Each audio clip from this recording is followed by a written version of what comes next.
How it is, guys and gals? It's your boy Liam 2020, and yep, I finally seen it. I saw the Uncharted movie.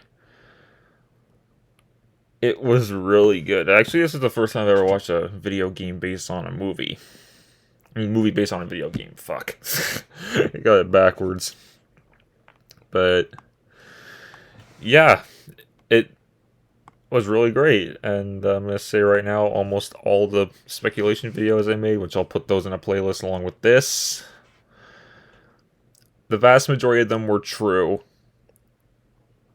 And I'll eventually go.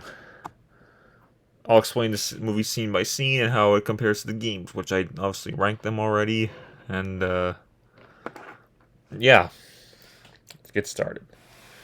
Either way, we start with the opening scene of Nate hanging out of the plane, which that was stolen from Uncharted 3, obviously. It was actually in there since the first trailer, but after Nate gets hit by a car, he falls out and we go flashback to young Nate, where he's with his brother Sam as they break into like a museum or something to look at a map. They see the map and they think that there's treasure, and Sam says, "Nope, our parents are lost. Or they're gone." Yeah. But eventually they trip the alarm and they're sent back to the orphanage, which is like, what? That's the same orphanage I was in the Uncharted 4 flashback when it shows young Nate and Sam in the fourth game. It's like, cool. So then we cut to the present day Nate after Sam is sent away. And Nate, that could explain why Sam wasn't at the orphanage in the game, which I'm trying to figure out. Where does this take place before or after the Uncharted 4 prologue where Nate and Sam are in that prison? That's one thing I was always trying to wonder. But then present day Nate is a bartender working at a bar. He's talking to this lady who he thinks is pretty attractive. Obviously, Nate, played by Tom Holland. Sam's played by Rudy Pankow. But either way, that's basically they're talking, and then Nate even heads outside to see the lady again, and then he steals like some sort of necklace off of her, and then he runs into Victor Sullivan, or Sully, voiced by Mark Wahlberg, and they meet each other. A little different from how they did it in the games, because there was a flashback in Uncharted 3 that shows how Nate and Sully met. They completely changed it from that.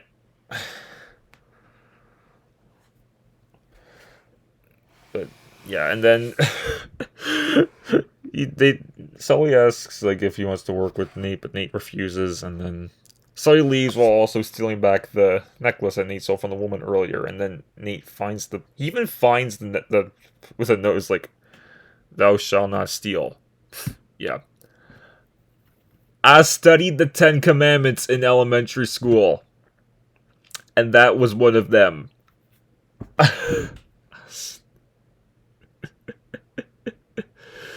Yeah, that was clever. But then eventually Nate changes his mind and he heads to another museum.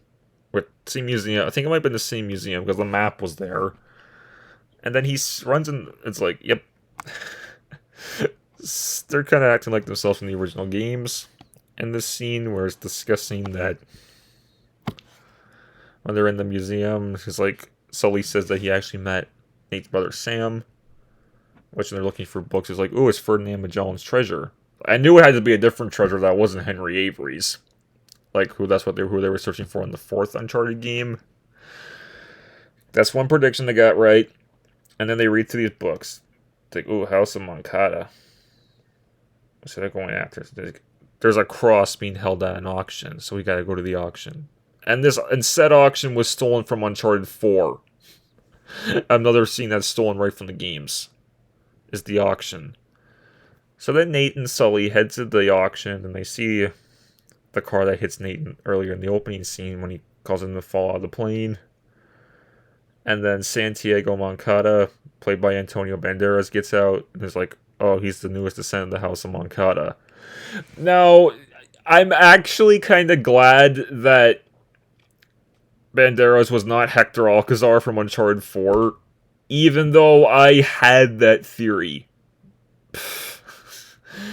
Yes, I had the theory it was Alcazar, and now I'm glad that theory was proven false. Because if the theory were true, then this story would make absolutely no sense. Because it's like, so that the Moncadas, but why the fuck is Alcazar involved in this? Yeah, I don't know. So then Nate and Sully head inside. Nate's admiring the cross after he and Sully knows Joe Braddock, played by Tati Gabrielle, is there too. She's working with Moncada. And she even talks with Sully for a bit after Nate leaves, and then Nate heads to the cross. He's inspired, and that's when Moncada confronts him. Tells Nate his backstory of all the 18 people who died looking for the cross. So then Braddock even orders a few people to keep an eye on Nate. And see, he was told by Sully to head to the power room. It's like, yep, Sully always provides as a distraction while Nate goes looking for it. That's how it went in 4.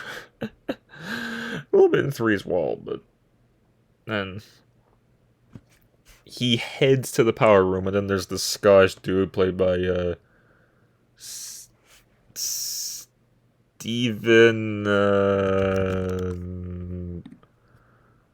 What was his name? Stephen. I'm just checking Wikipedia to see what his name is. I thought he was an unknown, uncredited actor. Steve Waddington. Because I thought he was an unknown, uncredited actor. Because the guy was in the first trailer, but they didn't credit him on Wikipedia or IMDb, and they do now.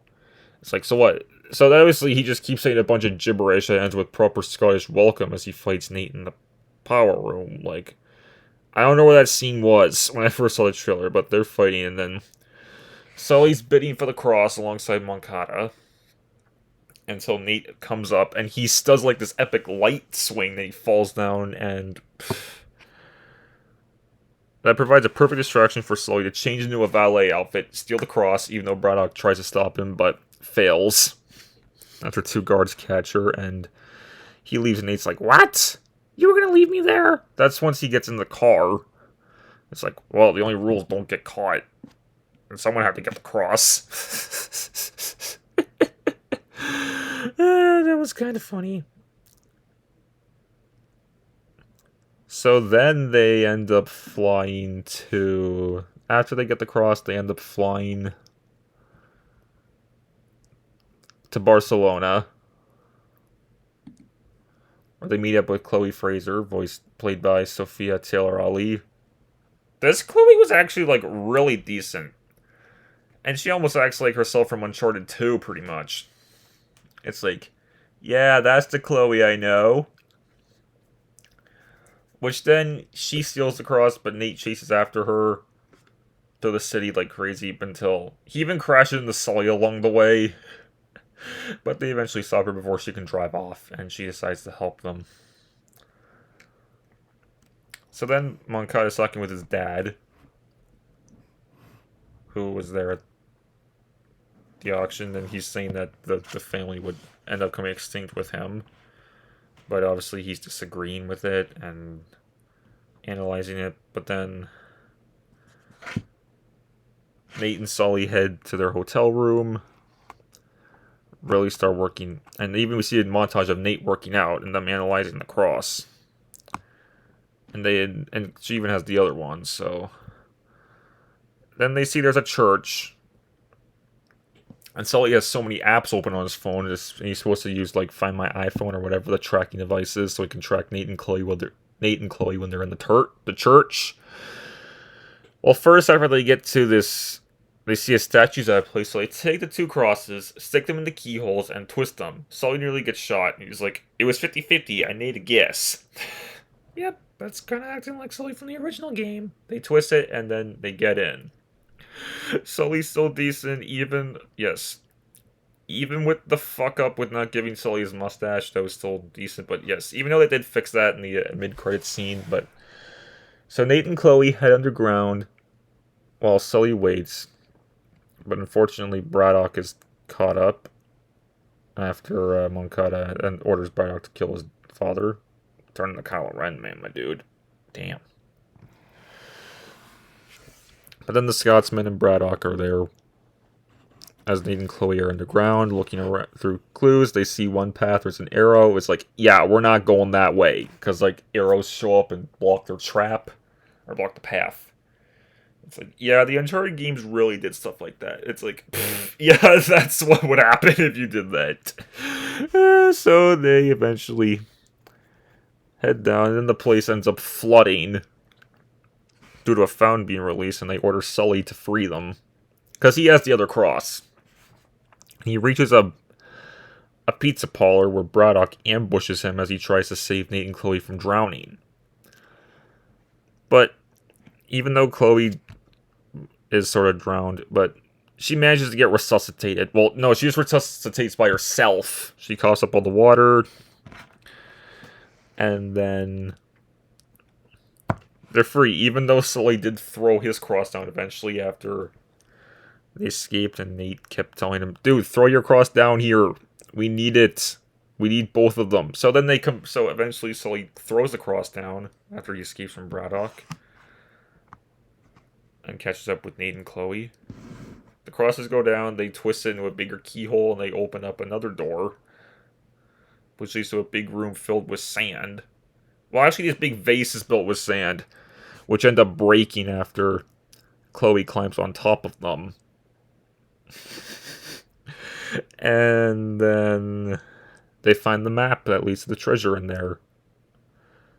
And this is where Chloe pulls that double cross of hers. Like, I was like, yeah, I knew she was going to do one of those at some points. But then when she points the gun at Nate, because when I saw that scene in the trailer, I was like, is she pointing the gun at Nate, or is she pointing the gun at Alcazar? Because obviously, like, because again, I was still sort of sticking to my belief of Moncada being Alcazar, which, yes. Because Moncada actually hired Chloe in the first place, so Nate ends up giving her the map because...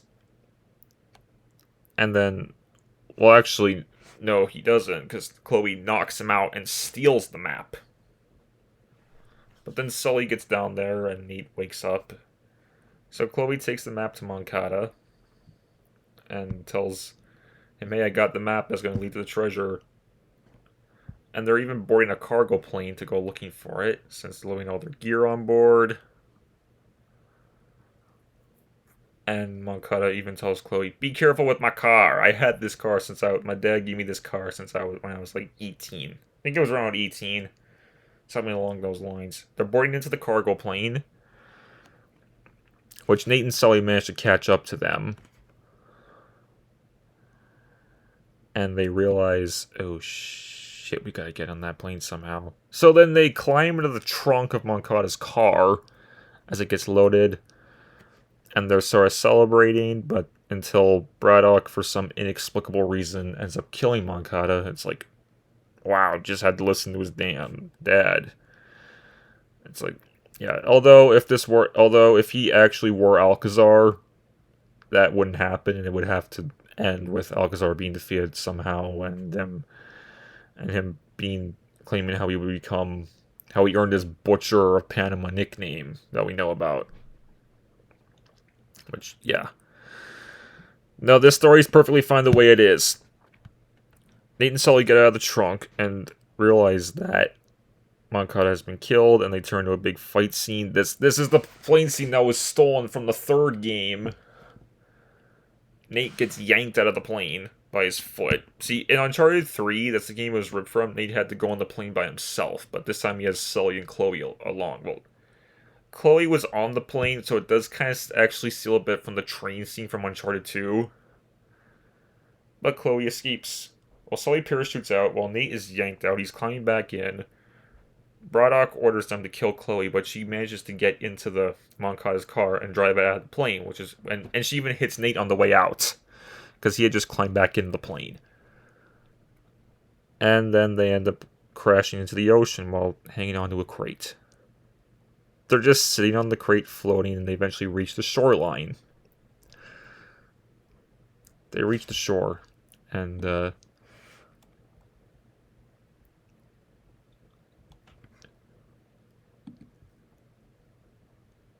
Also, there was also another betrayal that comes around where basically Sully states that he actually saw Sam get shot. And that's why Nate went in alone, briefly. And it's like, what? That even questions it even further, because in the Uncharted 4 prologue, you actually see Sam get shot, and that's how he was stuck in prison for the next 13 years before he was bailed out. So anyways, back to describing the film. Here's a fun little Easter egg. When Nate and Chloe wash up on the shore, they run into a person lounging, and this guy is actually Nolan North, who voiced Nate in the games. That was actually really clever to include him. And they say, oh yeah, we just fell out of a car from an airplane. It's like, that happened to me one time. But then Nate and Chloe eventually head to the hotel room, and they're just trying to figure it out. But then Nate eventually gets Chloe back and sends her in the wrong direction while he goes after Magellan's treasure himself. But then Sully even went in by himself too, because, well, he's already on the ships, but then Nate reaches them after swimming through a cave, unaware that Braddock has landed the plane and is now following him from a distance. He runs into Sully on the ship, and they decide to claim the treasure. But then they're ambushed after Braddock shows up, and it turns into another epic fight scene before they literally end up, like, then they're hiding on the other ship, and both ships are literally lifted by helicopters, like you see in the trailer. It's like, yo, that scene is epic. That's dope. It's in the air. So then Sully eventually hijacks the helicopter, steals it, and begins flying. It is like, oh wow, that was dope. Hijacking the helicopter and turns away from it, because they're about to be landed on a battleship. And Braddock notices this, and then all of her goons try to fight Nate and Sully. But then the other helicopter ends up crashing after the boats slam into each other. And Braddock is climbing up. Sully even steals a bag full of the treasure, which he wanted to keep for himself, but then after the first ship is destroyed, Sully ends up throwing the bag onto Braddock, because he figured, yeah, Nate's more important than this treasure, and Braddock is crushed to death after the ship drops on top of her. It's like, yeah, they didn't get it. Or did they? Because Nate actually saw a little bit of treasure, and they notice Chloe following them. Is following them as well, but she doesn't get any of the gold. So yeah, they always steal a little bit of treasure. That was actually a scene from 4, because the chapter on Uncharted 4 called Normal Life has it pretty much described like him finding artifacts from 1 through 3. It's like, yeah, that's clever. That's classic Nate.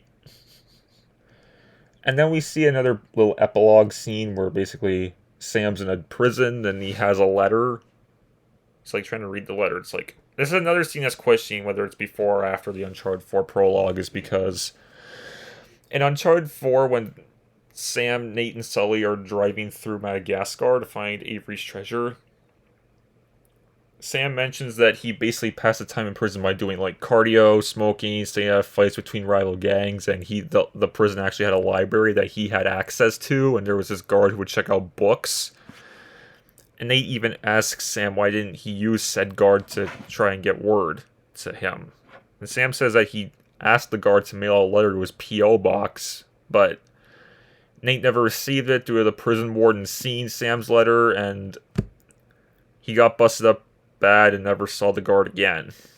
That's how it was described. And then we see a mid-credit scene where Nate is talking to someone. I looked this up on YouTube. He's talking to someone and sees... And then that's when Sully comes in with the mustache, because that was in the second trailer. It's like, yay, they fixed the fuck up of no mustache. Yeah. It even sets up a possible sequel, because they do mention Roman from Uncharted 1. Because if you remember the antagonists of Uncharted 1, Roman and Navarro. Which, yeah, and then also Eddie Raja, if he wants to come in and Anyway, some other predictions I had was no Elena. Elena would not be in this. That came true, because if she were, it would make even less sense. And sadly, the only prediction I had wrong that could have worked was there was no Charlie Cutter. We need we need to have Charlie Cutter in a story full. Yeah. He seemed really decent. But yeah. That's basically my thoughts on this movie. I know there's a lot of people talking about this film. I'm kind of adding to the pile, but yeah, really did a good job. The characters really acted like themselves from the original games. Action was intense, and yeah, that's pretty much it. Chloe's still the same. Everything, all those predictions, most of my speculations were true, which yeah, I'll link that in the description, that playlist in the description, so you can check out the crazy speculations I had, and thoughts on the trailers and all that. So he's like, oh wow, so all this did end up coming true. But yeah, so that's basically it. Please like, sub, and peace.